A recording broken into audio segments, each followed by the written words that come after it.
नमस्कार, मैं हूं अंकुर और आप देख रहे हैं सत्यहिंदी.com। हमें खुशी इस बात की है कि आप हमारे सभी प्रोग्राम्स को पसंद कर रहे हैं और आपसे हमारा रिश्ता मजबूत हुआ है। और इस रिश्ते को और मजबूत करने के लिए डिस्क्रिप्शन में दिए गए लिंक पर क्लिक करिए, जिससे हमारा रिश्ता और मजबूत होगा। आइए अब एक नजर डाल लेते हैं अब तक की सुर्खियों पर। बंगाल हिंसा पर बीजेपी की जांच टीम ने कहा है कि सीएम ममता बनर्जी के नेतृत्व में बंगाल माफिया के शिकंजे में है। यह रिपोर्ट बीजेपी के राष्ट्रीय अध्यक्ष जेपी नड्डा को सौंप दी गई है। ममता बनर्जी ने रिपोर्ट को राजनीति से प्रेरित बताते हुए खारिज कर दिया है।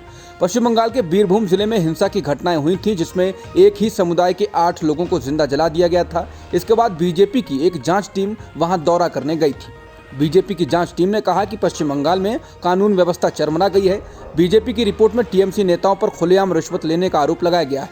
रिपोर्ट में कहा गया है कि बगतुई गांव में हत्याएं राज्य प्रायोजित जबरन वसूली, गुंडा टैक्स, कटमनी और टोलाबाजी का नतीजा थी। ममता बनर्जी ने बीजेपी टीम की रिपोर्ट की निंदा की है और कहा कि इस तरह की रिपोर्टों ने जांच में बाधा डाली और उन्हें पटरी से उतार दिया। ये राजनीति से प्रेरित रिपोर्ट है। मैं बीजेपी और केंद्र सरकार के इस रवैये की निंदा करती हूँ। उन्होंने कहा कि जब जांच चल रही हो तो किसी भी पार्टी से कोई हस्तक्षेप नहीं होना चाहिए। ये सत्ता का पूर्ण दुरुपयोग है। ये बुरा, प्रतिशोधी और पक्षपातपूर्ण रवैया है। क्या बीजेपी को लगता है कि वो ही इस देश में हमेशा रहेंगे? लखीमपुर खीरी मामले में आशीष मिश्रा को दी गई जमानत को रद्द करने की मांग वाली याचिका पर सुप्रीम कोर्ट ने बुधवार को उत्तर प्रदेश राज्य को बताया कि एसआईटी की निगरानी के लिए नियुक्त जज ने सिफारिश की है कि राज्य को इस जमानत को चुनौती देने वाली अपील दायर करनी चाहिए। अदालत ने निगरानी कर रहे न्यायाधीश के रुख पर राज्य की प्रतिक्रिया की मांग करते हुए सुनवाई को 4 अप्रैल तक के लिए स्थगित भी कर दिया।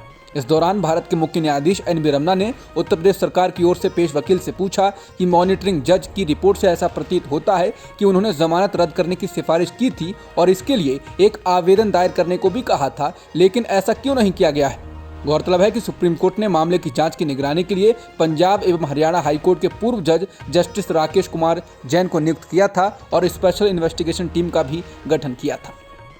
किसी समय दलित राजनीति और रामविलास पासवान के संघर्ष का प्रतीक रहा 12 तुगलक रोड वाला बंगला उनके बेटे चिराग पासवान को आज खाली करना पड़ रहा है।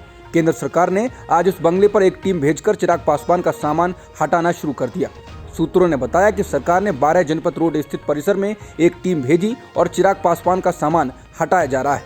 कांग्रेस अध्यक्ष सोनिया गांधी के आवास से 2 दरवाजे नीचे 12 जनपथ रोड बंगला केंद्रीय मंत्रियों के इस्तेमाल के लिए रखा गया है।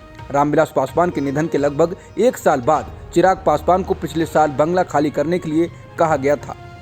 बीजेपी के यूथ विंग भारतीय जनता युवा मोर्चा के कार्यकर्ताओं ने बुधवार को दिल्ली के मुख्यमंत्री अरविंद केजरीवाल के सरकारी आवास के बाहर उग्र प्रदर्शन किया। युवा मोर्चा के कार्यकर्ता केजरीवाल के कश्मीरी पंडितों के नरसंहार पर बनी फिल्म द कश्मीर फाइल से जुड़ी टिप्पणी को लेकर सड़क पर उतरे। केजरीवाल ने कुछ दिन पहले दिल्ली की विधानसभा में कहा था कि बीजेपी नेता इस फिल्म के पोस्टर लगा रहे हैं। युवा मोर्चा के कार्यकर्ताओं ने राष्ट्रीय अध्यक्ष तेजस्वी सूर्या के नेतृत्व में प्रदर्शन किया और मुख्यमंत्री आवास के मुख्य द्वार पर तोड़फोड़ भी की। आम आदमी पार्टी ने तोड़फोड़ की निंदा की है। दिल्ली के उप मुख्यमंत्री मनीष सिसोदिया ने कहा कि बीजेपी अरविंद केजरीवाल की हत्या कराना चाहती है। उन्होंने कहा कि आज पुलिस की मौजूदगी में पुलिस के साथ बीजेपी के गुंडे मुख्यमंत्री अरविंद केजरीवाल जी के घर पर पहुंच गए। उनके घर के सीसीटीवी कैमरे तोड़े गए, बूम बैरियर तोड़े गए और सब कुछ पुलिस की मौजूदगी में हुआ। सिसोदिया ने कहा कि केजरीवाल को चुनाव में हरा नहीं पाए तो बीजेपी उन्हें खत्म करना चाहती है। ये बहुत सोची समझी साजिश है। पंजाब के मुख्यमंत्री भगवंत मान ने आज कहा कि राज्य में कोई भी प्राइवेट स्कूल इस सेशन में फीस नहीं बढ़ा सकेगा। मान ने ट्वीट कर कहा कि पंजाब में शिक्षा इतनी महंगी हो गई है कि आम लोगों की पहुंच से दूर होती जा रही है। इसलिए आज हमने फैसला लिया है कि कोई प्राइवेट स्कूल इस सेशन में फीस नहीं बढ़ा सकेगा और किसी एक दुकान से किताबें खरीदने के लिए मजबूर नहीं करेगा। मान ने कहा कि हम मनुष्य के तीसरे नेत्र विद्या को व्यापार नहीं बनने देंगे। केंद्रीय मंत्रिमंडल ने बुधवार को 1.16 करोड़ केंद्र सरकार के कर्मचारियों और पेंशन भोगियों को लाभ पहुंचाने के लिए महंगाई भत्ता यानी डीए और महंगाई राहत यानी डीआर को 3% बढ़ा दिया है। इसके साथ ही पहले के 31% से बढ़कर अब ये 34% हो गया है। कैबिनेट की बैठक के बाद एक आधिकारिक विज्ञप्ति में कहा गया है कि यह फैसला 1 जनवरी 2022 से प्रभावी होगा। उन्होंने कहा यह वृद्धि स्वीकृत फॉर्मूले के अनुसार और साथ में केंद्रीय वेतन आयोग की सिफारिशों पर आधारित है। महंगाई भत्ता और महंगाई राहत दोनों के कारण राजकोष पर प्रति वर्ष 9,544 करोड़ रुपए का बोझ पड़ेगा। विज्ञप्ति में कहा गया है कि इससे लगभग 47.68 लाख केंद्र सरकार के कर्मचारियों और 68.62 लाख पेंशन भोगियों को फायदा होगा। कांग्रेस के पूर्व अध्यक्ष राहुल गांधी ने प्रधानमंत्री मोदी पर तंज कसते हुए हमला किया। राहुल ने ट्वीट कर कहा है कि प्रधानमंत्री की डेली टू डू लिस्ट इसमें उन्होंने 5 चीजें गिनाई हैं। पहली, पेट्रोल डीजल गैस का रेट कितना बढ़ाऊं। दूसरी, लोगों की खर्चे पे खर्चा कैसे रुकवाऊं। तीसरा, युवा को रोजगार के खोखले सपने कैसे दिखाऊं। चौथा, आज किस सरकारी कंपनी को बेचूं। और पांचवी और आखिरी चीज जो बताई है वो है किसानों को और लाचार कैसे करूं। पेट्रोल और डीजल की कीमत बुधवार को फिर से बढ़ गई है। दोनों की कीमत में 80 पैसे प्रति लीटर का इजाफा हुआ है। पिछले 9 दिन में ईंधन की कीमतों में 8 बार बढ़ोतरी हो चुकी है और अब तक ये प्रति लीटर 5 रुपए 60 पैसे बढ़ चुकी है।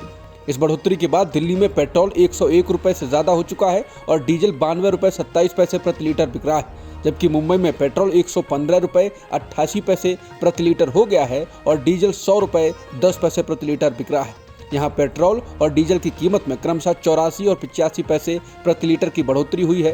पेट्रोल और डीजल की बढ़ी कीमतों के अलावा कुछ दिन पहले एलपीजी सिलेंडर भी महंगा हो गया था। इसके अलावा इंडस्ट्री के लिए डीजल की कीमत में भी बढ़ोतरी हुई थी। उत्तर प्रदेश में एक बार फिर परीक्षा पेपर लीक होने की घटना के चलते परीक्षा को रद्द करना पड़ा है। अभी 10वीं और 12वीं की परीक्षाएं चल रही हैं। इस बीच बुधवार को खबर आई कि 12वीं का अंग्रेजी का पेपर लीक हो गया है, जिसके बाद 24 जिलों के सभी सेंटरों पर परीक्षा रद्द करने का निर्देश दे दिया गया। बाकी के 51 जिलों पर परीक्षा निर्धारित समय पर कराई गई। मामले में मुख्यमंत्री योगी आदित्यनाथ ने स्पेशल टास्क फोर्स को जांच करने के निर्देश दिए हैं। बता दें, आज 12वीं का अंग्रेजी का पेपर होना था, लेकिन अब ये रद्द हो चुका है। 12वीं का अंग्रेजी के पेपर लीक होने की घटना के बाद समाजवादी पार्टी ने सीएम योगी आदित्यनाथ से जवाब मांगा। पार्टी ने ट्वीट कर कहा कि यूपी बोर्ड परीक्षा का पेपर लीक पिछली घटनाओं से योगी सरकार ने कोई सीख नहीं ली। बलिया में परीक्षा से पूर्व 12वीं कक्षा का अंग्रेजी का प्रश्न पत्र लीक होना सरकारी व्यवस्था में फैले व्यापक भ्रष्टाचार की देन है। सपा ने कहा कि छात्रों के भविष्य से कब तक इसी तरह खिलवाड़ होता रहेगा, सीएम जवाब दें। पाकिस्तान में इमरान खान की सरकार मुश्किल में है। उनके खिलाफ उनकी सहयोगी पार्टी और उनके खुद के सांसद चले गए हैं। विपक्ष संसद में अविश्वास प्रस्ताव ला चुका है। कहा जा रहा है कि इमरान की सरकार अब अल्पमत में है। इस बीच पाकिस्तान पीपुल्स पार्टी के अध्यक्ष बिलावल भुट्टो ने कहा है कि शहबाज शरीफ जल्द ही पाकिस्तान के प्रधानमंत्री चुने जाएंगे। उन्होंने कहा कि प्रधानमंत्री इमरान खान ने अपना बहुमत खो दिया है। उन्होंने इमरान की सहयोगी पार्टियों का जिक्र करते हुए कहा कि वो अब उनके साथ हैं। पाकिस्तान के प्रधानमंत्री इमरान खान ने राष्ट्र को संबोधित करने की योजना फिलहाल टाल दी। बुधवार शाम पाकिस्तान के आर्मी चीफ से हुई मुलाकात के बाद उन्होंने ये फैसला किया। इमरान के ऐलान से पहले दिन भर से ये सुगबुगाहट चल रही थी कि वो पाकिस्तान के लोगों को संबोधित करेंगे। पहले उनके संबोधन का समय 5 बजे तय किया गया, बाद में कहा गया ये 7 से 8:30 के बीच होगा, लेकिन 6:30 बजे ही सूचना आ गई कि उनका बुधवार को होने वाला संबोधन टाल दिया गया है। श्रीलंका में छाया आर्थिक संकट का असर देश की स्वास्थ्य प्रणाली पर भी दिख रहा है। अस्पतालों में दवाओं की भारी कमी देखी जा रही है। इसके अलावा श्रीलंकाई लोगों को ईंधन के लिए दिन भर कतारों में लगना पड़ रहा है। इस दौरान लोग बेहोश भी हो जा रहे हैं। अस्त व्यस्त हो चुके आम जीवन के कारण लोगों में गुस्सा भी बढ़ रहा है। फॉरेन करेंसी की गंभीर कमी के कारण श्रीलंका महत्वपूर्ण चीजों के आयात के लिए भुगतान नहीं कर पा रहा है। श्रीलंका में दवाओं के अलावा सीमेंट तक हर चीज की भारी कमी हो गई है। कोलंबो में एक गृहिणी ने एएफपी को बताया कि मैं यहाँ पिछले 5 घंटों से कतार में खड़ी होकर अपने हिस्से के कैरोसिन का इंतजार कर रही हूँ। वो इस कैरोसिन का इस्तेमाल घरों में खाना पकाने के लिए करेंगी। उन्होंने कहा कि इस दौरान 3 लोगों को बेहोश होते हुए वो खुद देख चुकी हैं और वह खुद इलाज के लिए अस्पताल में थीं, लेकिन पति और बेटे के काम पर जाने के कारण उनके पास चिलमिलाती धूप में इंतजार करने के अलावा कोई विकल्प नहीं था। उन्होंने कहा कि मैंने कुछ नहीं खाया है, मुझे बहुत चक्कर आ रहा है और बहुत गर्मी भी है, लेकिन हम क्या कर सकते हैं। ऐसा ही हाल श्रीलंका में बड़ी आबादी का हो चुका है। अब तक की खबरों में इतना ही। बाकी खबरों के लिए बने रहिए सत्यहिंदी.com के साथ।